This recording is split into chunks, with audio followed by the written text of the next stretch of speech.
राधे राधे दोस्तों, जय श्री श्याम। आप लोग कैसे हैं? आशा करती हूँ कि आप लोग बहुत अच्छे होंगे और मैं भी अच्छी हूँ। जैसे कि मैं हर रोज आपके लिए छोटी छोटी भक्तिमय कहानियाँ लेकर आती हूँ, तो मैं आज भी आपके लिए एक बहुत ही सुंदर और बहुत ही भव्य कहानी लेकर आई हूँ। खाटू श्याम बाबा की, जो कि हारे के सहारे हैं।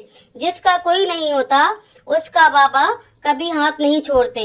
तो भक्तों, मेरे इस भक्तिमय मिनी ब्लॉग में शुरू से लेकर आखिरी तक मेरे साथ बने रहिए और देखिए कैसे बाबा श्याम ने अपने गरीब भक्त की रक्षा की। तो दोस्तों, अगर आपको मेरे वीडियो अच्छे लगते हैं, अगर आप मेरे चैनल पर न्यू हैं, तो मेरे चैनल को लाइक करें, कमेंट करें, सब्सक्राइब करें। और अगर आप श्याम बाबा के भक्त हैं तो कमेंट में एक प्यारा सा कमेंट जरूर लिखें, जय श्री श्याम। तो आइए दोस्तों, मेरे साथ शुरू से लेकर आखिर तक बने रहिए इस भक्ति मिनी ब्लॉग में। तो आइए शुरुआत करते हैं आज की भक्तिमय कथा। नमस्कार दोस्तों, स्वागत है आपका हमारी आज की इस भावुक और प्रेरणादायक कहानी में। आज की कहानी है एक ऐसे गरीब भक्त की जिसके पास धन नहीं है, लेकिन बाबा श्याम पर अटूट विश्वास है। और कहते हैं ना, जहाँ सच्ची श्रद्धा होती है वहाँ भगवान खुद रास्ता बना देते हैं।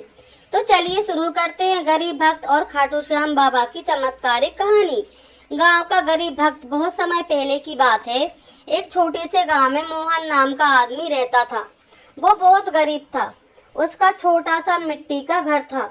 घर में पत्नी और 2 बच्चे थे। मोहन दिन भर मजदूरी करता, लेकिन मेहनत के बाद भी 2 वक्त की रोटी नहीं जुटा पाता और 2 वक्त का खाना भी उसके लिए जुटा पाना मुश्किल था। कभी घर में आटा नहीं है, कभी दाल नहीं है, कभी चावल नहीं है, कभी सब्जी नहीं है, कभी चूल्हा ही नहीं जल रहा है, तो कभी चूल्हा जलाने के लिए लकड़ी ही नहीं होती। वह बहुत परेशान था। कभी कभी तो वह पानी पीकर ही सो जाया करते थे। एक समय का भोजन भी उनको नसीब नहीं होता था। लेकिन इतनी परेशानी के बावजूद मोहन के चेहरे पर हमेशा शांति रहती थी, क्योंकि उसके दिल में खाटू श्याम बाबा के लिए गहरा विश्वास था।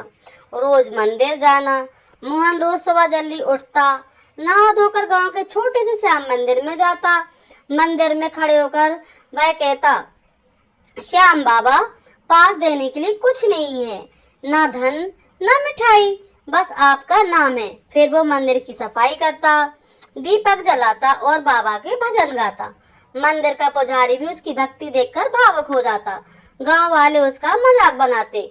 गांव के कुछ लोग मोहन का मजाक उड़ाते थे। वो कहते थे, अरे मोहन, सिर्फ भगवान का नाम लेने से कुछ नहीं होता, मेहनत से पेट भरता है, भक्ति से नहीं।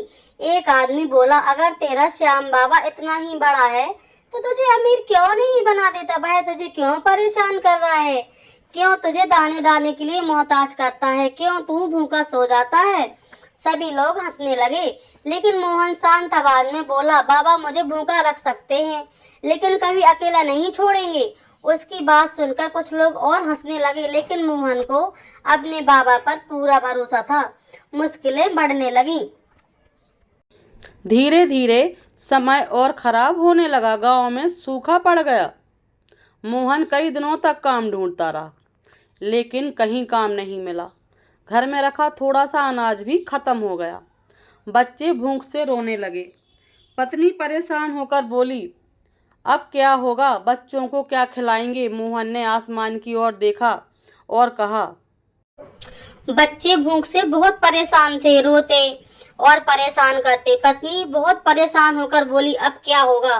बच्चों को क्या खिलाएंगे? मोहन ने आसमान की ओर देखा और कहा, श्याम बाबा सब ठीक करेंगे, आखिरी उम्मीद। अगले दिन सुबह मोहन फिर मंदिर गया, लेकिन आज उसकी आंखों में आंसू थे। वह बाबा के सामने बैठ गया और बोला, बाबा, मैंने हमेशा आप पर भरोसा किया है, लेकिन आज मेरे बच्चे भूखे हैं।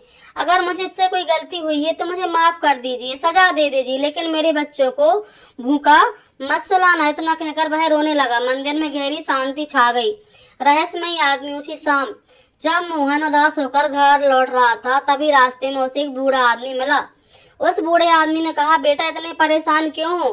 मोहन ने अपनी सारी परेशानी उसको बता दी। बूढ़ा मुस्कुराया और बोला, चिंता मत करो, जिसने तुम्हें बनाया है वही तुम्हारी मदद करेगा। मोहन ने सोचा शायद कोई साधु है। उसने उसके पैर छुए और घर चला गया। फिर देखो कैसे चमत्कार होता है। जब मोहन घर पहुंचा तो उसकी आंखें खुली की खुली रह गईं। घर के बाहर अनाज की बोरियां रखी थी। फल रखे थे, सब्जियां रखी थी, कपड़े रखे थे। और उसकी पत्नी खुशी से रोते हुए बोली, अभी थोड़ी देर पहले एक आदमी आया था, उसने कहा ये सब श्याम बाबा ने भेजा है। मोहन तुरंत समझ गया कि ये बाबा की कृपा है। उसकी आंखों से आंसू बहने लगे। मंदिर में धन्यवाद। मोहन भागता हुआ मंदिर पहुंचा। वहां जाकर वह बाबा के चरणों में गिर पड़ा और रोने लगा। बाबा, आप पर भरोसा था और आपने मेरी लाज रख ली। उसी समय मंदिर के पुजारी ने कहा, बेटा, सच्ची भक्ति कभी खाली नहीं जाती।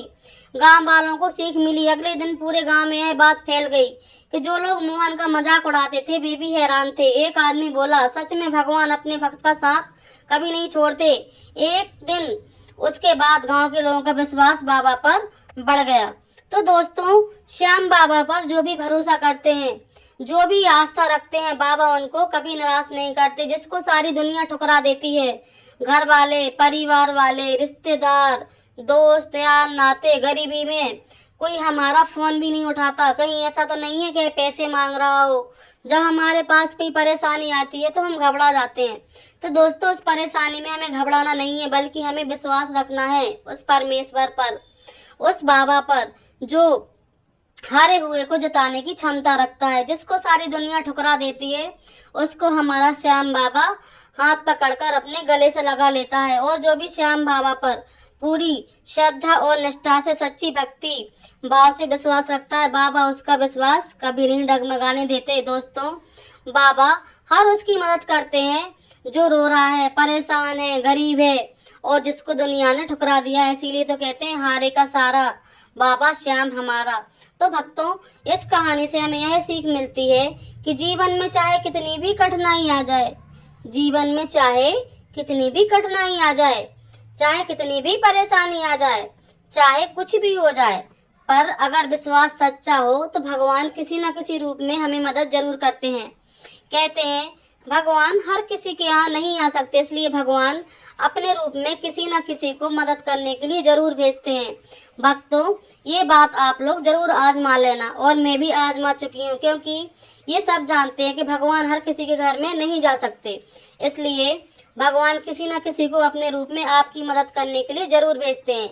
इसलिए ऊपर वाले पर हमेशा श्रद्धा और विश्वास रखना चाहिए। कभी भी आपका विश्वास डगमग नहीं होना चाहिए। भक्ति का मतलब ये नहीं है कि सिर्फ मंदिर जा रहे हैं, पूजा कर रहे हैं, घंटी बजा रहे हैं, बल्कि हर परिस्थिति में भगवान पर भरोसा रखना होता है। अगर आपको ये कहानी पसंद आई हो तो वीडियो को एक लाइक करें और ऐसे ही भक्ति से भरी कहानियों के लिए चैनल को सब्सक्राइब करें। जय श्री श्याम, राधे राधे। और किस किस को मेरे भक्ति मिनी ब्लॉग पसंद आते हैं हमें कमेंट करके जरूर बताएं। और जो श्याम बाबा के सच्चे भक्त हैं वो कमेंट में अपनी हाजिरी लगाकर जरूर जाएं। जो भी भक्त आज कमेंट में अपनी हाजिरी लगाएगा और जय श्री श्याम लिखकर जाएगा, उसकी बाबा श्याम एक मनोकामना जरूर पूरी करेंगे।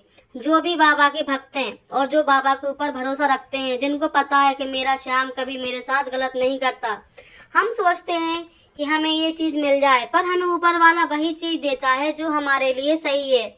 भगवान हमें उन चीजों से दूर कर देते हैं जिनसे हमें परेशानी है। हमें लगता है कि भगवान ने हमसे हमारी बहुत कीमती चीज छीन ली, ऐसा नहीं होता। ऊपर वाला हमसे वो चीज पहले ही दूर कर देता है जिससे हमें परेशानी होती है, और ऊपर वाला हमेशा हमें वही सब कुछ देता है जिसमें हमारी भलाई छुपी रहती है। भगवान कभी भी किसी के साथ गलत नहीं करता। कहते हैं, कभी किसी के साथ गलत नहीं करना चाहिए। अगर अच्छा ना कर सको तो बुराई मत करो। अगर कोई भूखा तुम्हारे दरवाजे पर आया है, अगर तुम उसको खाना नहीं खिला सकते तो तुम उसको लात मार के भगा भी नहीं सकते हैं।